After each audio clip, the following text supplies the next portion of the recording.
Nagsimula na ang pre-trial conference para sa impeachment case ni Vice President Sara Duterte.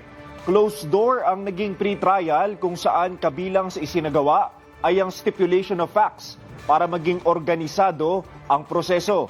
Live mula sa Senado, nagbabalik si Daniel Manalastas. Daniel, totoo ba ang bali-balitang nagkainitan ang kampo ni VP Sara at ang House Prosecution Team?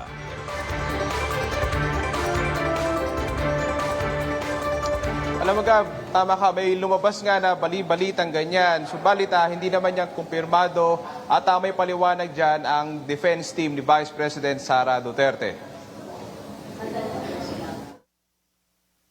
Nag-face-to-face sa Senado ang House Prosecutors at ang defense team ni Vice President Sara Duterte. Naroon din ang private prosecutors tulad ni Attorney Lorna Kapunan. Kaugnay ito ng nalalapit na impeachment trial. Matitipid ang mga sagot ng mga panig sa una, pero giit ng House Prosecutors, nakahanda sila. Let's wait and see muna kung anong mangyayari din sa pre-trial, no?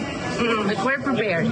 It's a normal process naman. So it's just really, yun nga, stipulation of facts, simplification of issues. Siguro. May mga lumabas na bali-balitang nagkainitan ng prosekusyon at depensa, pero may paliwanag dyan ang defense team. Hindi naman nagkainitan. Siyempre, normal naman yan sa trial. Pinaliwanag naman ng clerk ng Senate Impeachment Court ang prosesong ginagawa nila. The proceedings are part of the official record of this impeachment trial. Meetings will be prepared, reflecting all matters taken up, agreements reached, stipulations made, issues identified, and matters remaining in dispute. These minutes will be submitted to the impeachment court and will serve as basis for the proposed pre-trial order.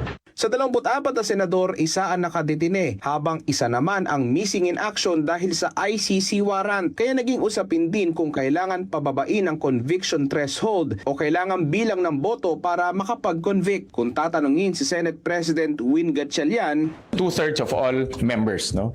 Very clear ang constitution dyan. I cannot predict kung ano yung mga issues na lalabas doon, but as far as I'm concerned, I will uphold what is written in the constitution.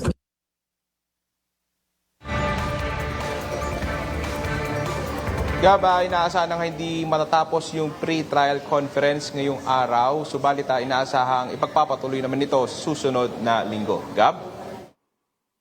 Maraming salamat, Daniel Manalastas.